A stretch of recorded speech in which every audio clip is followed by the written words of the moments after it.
आज मैं आपको एक ऐसे शत्रु के बारे में बताऊंगा जो बहुत भयावह है। दुश्मन सेना के सबसे आक्रामक, सबसे भयावह सैनिकों से भी ये ज़्यादा भयावह है। इसका नाम है रेजिस्टेंस। और ये सबसे ज़्यादा आक्रमण उन पे करता है जो क्रिएटिव होते हैं, जो कुछ नया करने की कोशिश करते हैं। अगर आपने कोई आदत बनाने की कोशिश की, आप सोचोगे मैंने कोई लक्ष्य रखा है, हर रोज़ अभी मैं सुबह को 5 बजे उठ जाऊंगा, और आपने स्नूज़ दबा दिया। या तो फिर आपने सोचा न्यू ईयर रिजोल्यूशन कुछ मैं बनाता हूँ, और फिर आपने न्यू ईयर रिजोल्यूशन बनाए या रिजोल्यूशंस बनाए, लेकिन कुछ ही वक्त में 1 महीने के बाद या 15 दिन के बाद आपने उस पर काम करना छोड़ दिया। क्यों हुआ ये?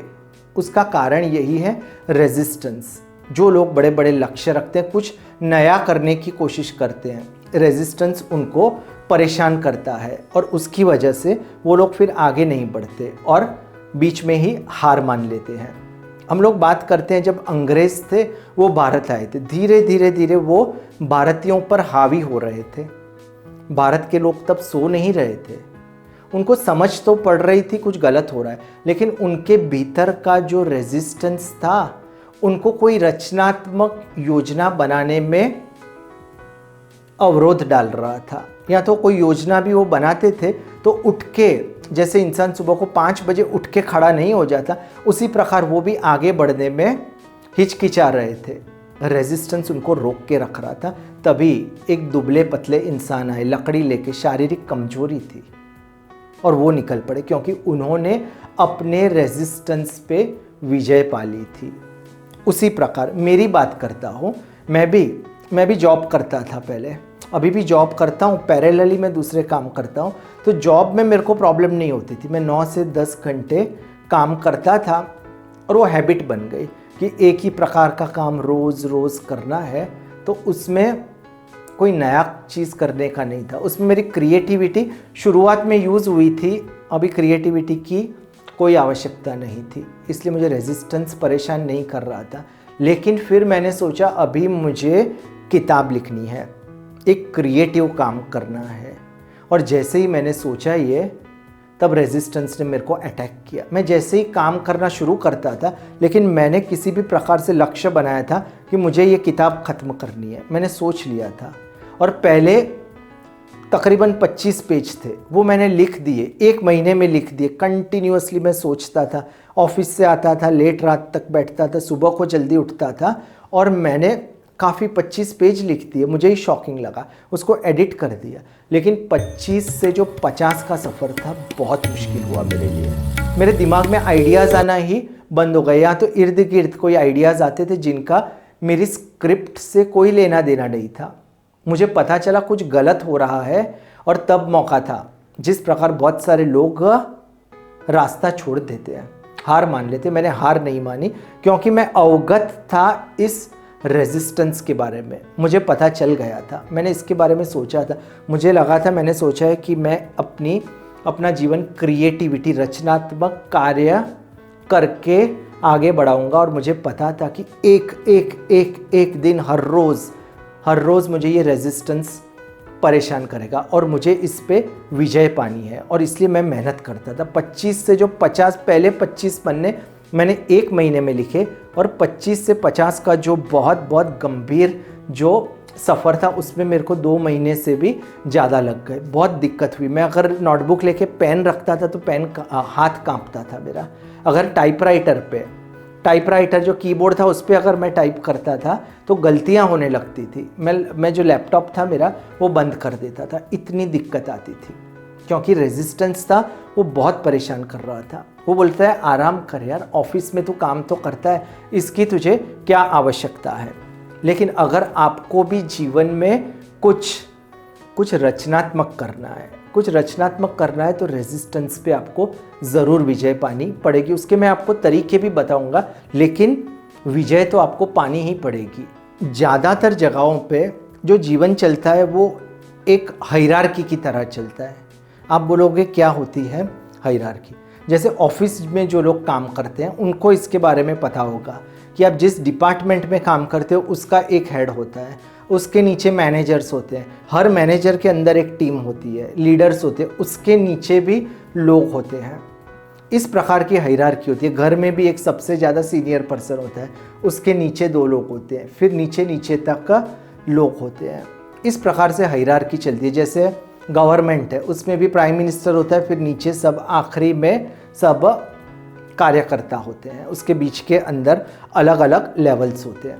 और ज़्यादातर लोग हम में से हायरार्की में फंस जाते हैं। कोई ना कोई एक लेवल, जैसे एक वृक्ष होता है, वृक्ष के अंदर अलग अलग अलग अलग पत्ते होते हैं, डालियाँ होती हैं, तो हम लोग भी हायरार्की में कहीं ना कहीं फंस जाते हैं। फिर रोज़मर्रा के हम काम करने लगते हैं, उनसे बाहर ही नहीं आ पाते, और हमारी जो रचनात्मक शक्ति है वो भी धीरे धीरे धीरे धीरे खत्म हो जाती है।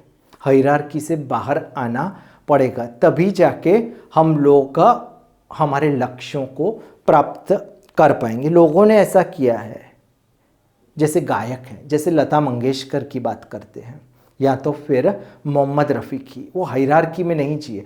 उन्होंने अपने आप को बहुत मेहनत करके हायरार्की से बाहर निकाला। वो जो पेड़ था, वट वृक्ष था, जिसके अंदर अलग अलग जगह पे वो फंस गए थे, उन्होंने रेजिस्टेंस का जो शत्रु था वहाँ से जंप मारा और बाहर आ गए।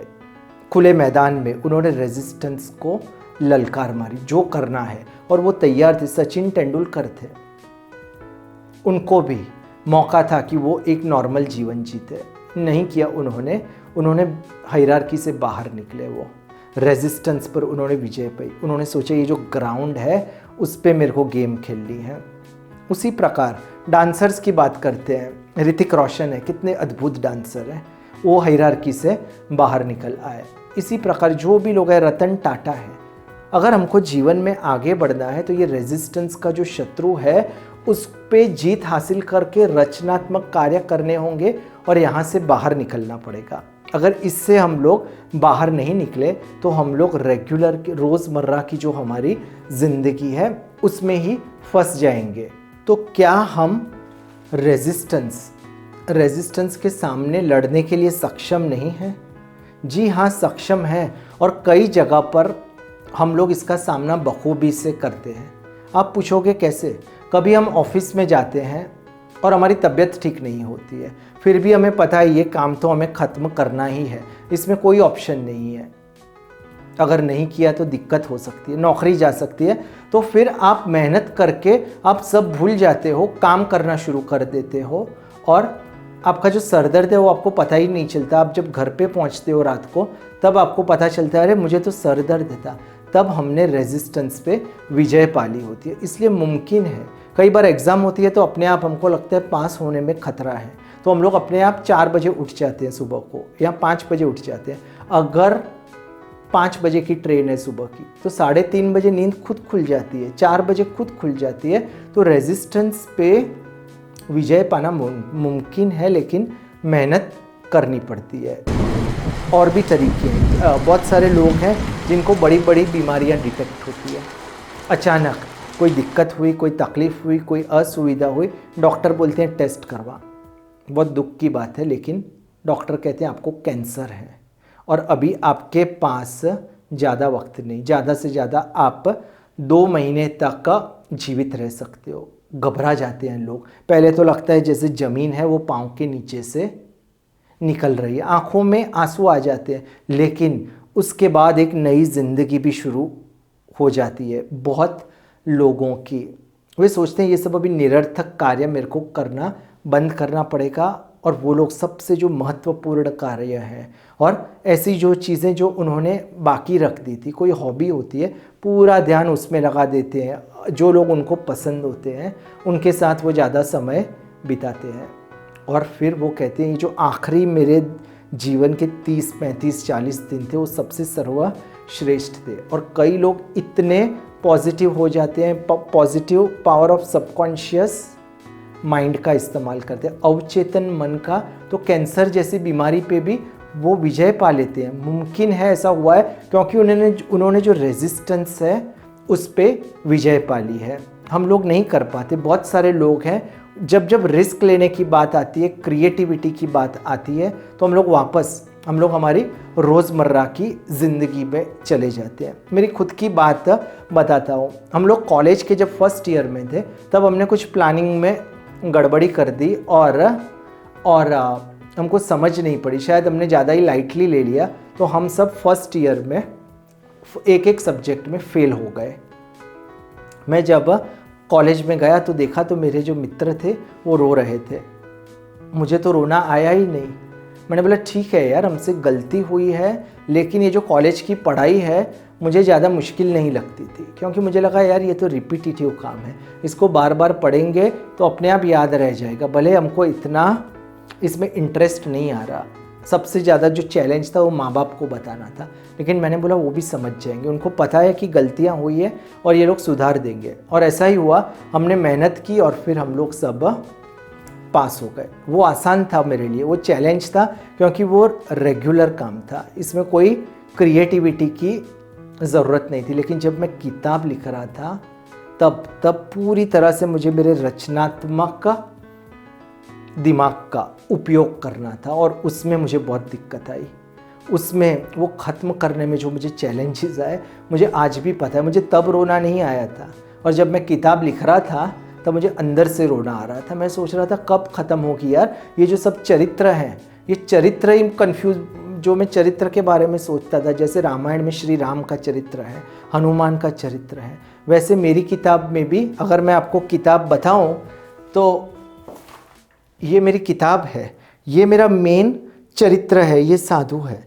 तो अगर मेरे दिमाग में से विचार बंद हो रहे थे तो ये चरित्र भी कंफ्यूज हो रहा था, क्योंकि इसके अंदर जो विचार थे वो मुझे ही समझ नहीं पड़ रही थी कि अभी लिखूं क्या, क्योंकि तब रचनात्मक शक्ति का इस्तेमाल करना था। और ये जो अंदर का जो रेजिस्टेंस है वो कोशिश कर रहा था कि मैं ये नहीं करूं, मैं छोड़ दूं। और तब मौका था, तब अद्भुत मौका था कि मैं छोड़ देता। मैं सोचता कि नहीं, ये मेरे को नहीं कर रहा, ये बहुत मुश्किल है, इससे तो मेरी जो 9 to 6 की जॉब आसान है। मैंने किताब लिखी, मैंने संघर्ष किया, मुझे पता था कि हर दिन का संघर्ष है, इस पे विजय नहीं पा सकते हम लोग, और मैंने मेहनत की।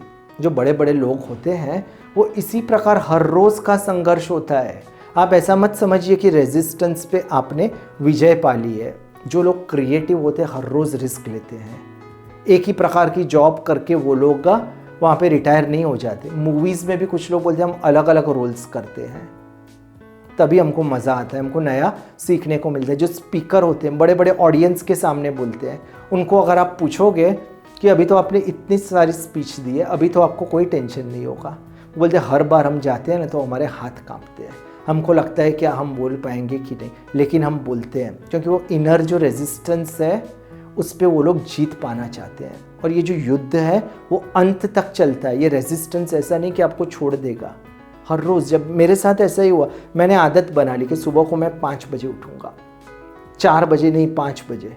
पहले सोचा था, मैं एग्ज़ाम में 4 बजे उठता था, मैंने सोचा फ़िलहाल मैं 5 बजे उठूँगा। मैंने शुरुआत, हर रोज़ मुझे चैलेंज लगती है कि कहीं इस बार मिस ना हो जाए। और एक बीच में मैं बीमार पड़ गया था कई बार, तो ज़्यादातर कोविड के टाइम पे, तो मेरी आदत छूट गई और मैंने सोचा कुछ वक्त विश्राम कर लेता हूँ। और जब कोविड ख़त्म हुआ तब वापस इस ट्रैक में आने में मुझे बहुत दिक्कत हुई, क्योंकि रेजिस्टेंस मुझे कोशिश करता था, वो फील करवाता था कि अभी मैं कमज़ोर हूँ, आराम कर लूँ, और मेरा बहुत महत्वपूर्ण समय स्लिप हो रहा था। इसलिए मैंने सोचा कुछ भी हो जाए, अभी मुझे काम करना है। और वापस मैंने शुरुआत कर दी 5 बजे उठ के अपना कार्य करने की। बहुत रेजिस्टेंस की मैंने आपको बातें बताई, लेकिन एक और महत्वपूर्ण बात आपको याद रखनी है। जिस प्रकार ये शत्रु हमको परेशान करता है, कोशिश करता है कि हम लोग हमारी जो रचनात्मक शक्ति है उसका इस्तेमाल नहीं करें, लेकिन जो लोग मेहनत करते हैं, हर रोज़ जो युद्ध लड़ते हैं, सोचते हैं मुझे आज भी कुछ क्रिएटिव काम करना है, उनके लिए कुछ दैवी शक्तियाँ होती हैं। वो दैवी शक्तियाँ उसको जहाँ जहाँ ये इसको परेशान कर रहा है रेजिस्टेंस, वहाँ वहाँ ये जो दैवी शक्तियाँ हैं उसे मोटिवेट कर रही है, उसके अंदर सकारात्मक ऊर्जा भर रही है। इसलिए ऐसा मत समझिए कि हम लोग लाचार हैं। जैसे महात्मा गांधी थे, निकल पड़े थे, विक्टर फ्रैंकिल थे, जो कॉन्सेंट्रेशन कैंप्स थी उनमें उनको बंदी बना दिया गया था। जर्मन नाजी कैंप्स में बहुत अत्याचार हो रहे थे, लेकिन उन्होंने बोला कि उस वक्त मुझे अंदर से मुझे अंदर एक आज़ादी महसूस हुई। तब मुझे लगा कि मुझे कोई फ़र्क नहीं पड़ता, मैं भले कोई जेल में हूँ, कारावास में हूँ, लेकिन मुझे अंदर से आज़ादी लग रही है। इसी प्रकार जो दैवी शक्तियाँ हैं वो अपना काम करती है। अगर आप अपना काम करना शुरू कर दोगे तो दैवी शक्तियाँ भी एक प्रकार से टेस्ट लेती है। वो देखती है कि वाकई में ये जो बंदा है न्यू ईयर रिजोल्यूशन बनाता है, खुद मेहनत कर रहा है। अगर आप मेहनत करोगे, अगर आप क्रिएटिव रहोगे, अगर आप बोलोगे जी हाँ मैं रिस्क लूँगी, तो दैवी शक्तियाँ आपके पास आएंगी और वो आपके साथ काम करेगी। लेकिन ये सफ़र लंबा है। मैंने जो किताब लिखी 1 साल से ज़्यादा वक्त लग गया, और तब दैवी शक्तियाँ भी मेरे साथ बीच बीच में मुझे मोटिवेट करने आ रही थी। मैंने कभी हार नहीं मानी, लेकिन बहुत बार मैं ट्रैक से गलत दिशा में चले जाता था। और जो दैवी शक्तियाँ हैं, जो सकारात्मक ऊर्जा है, वापस मेरे अंदर प्रोत्साहन डाल के मुझे आगे बढ़ाती थी। तो आज का जो टॉपिक है वो मैं आपको समराइज़ कर देता हूँ। इसके बारे में आप सोचिए, रेजिस्टेंस की क्यों आप लोग, सब लोग नहीं, ज़्यादातर लोग अपनी क्रिएटिविटी का इस्तेमाल नहीं कर पा रहे। क्यों आप लोग सब 20% या 25% ही अपना जो दिमाग है उसका इस्तेमाल कर रहे हो? क्यों आप हायरार्की में, क्यों आप रोज़मर्रा की ज़िंदगी में फंस गए हो? आपको इससे बाहर निकलना है। जो ये पूरा जो जकड़ा हुआ जो हमारा जीवन है उससे ऊपर उठना है, और उसको ऊपर उठने में ये रेजिस्टेंस हमको वापस अंदर डालता है। तो क्या आप मेहनत करोगे? क्या आप रेजिस्टेंस को ललकार करोगे? ये अपना काम करेगा, आप अपना काम कीजिए। जब वो आपको खींचने की कोशिश करे, वापस सुबह को 5 बजे पलंग पे आप उठ जाइए, आप उसकी ओर देखिए और आगे बढ़ते रहिए। जी हाँ, मुमकिन है, लोग करते हैं, आप करोगे, मैं करूँगा। और इसी प्रकार जो जो देश हैं जो प्रगति करते हैं उनके लोगों के अंदर आलस, प्रमाद सबसे कम होता है और वो लोग प्रगति करते हैं। जिस देश के नवयुवान ज़्यादातर आलसी होते हैं, प्रमादी होते हैं, जो लोग क्रिएटिविटी इस्तेमाल नहीं करते, जो लोग रेजिस्टेंस के सामने हार मान लेते हैं, वो देश भी कभी आगे नहीं आ पाता। आपके दिव्य सहयोग से हमारा हैप्पीनेस मंत्र परिवार बनेगा विश्व का सबसे विशाल और समृद्ध परिवार। इन वीडियोस को शेयर और सब्सक्राइब करें।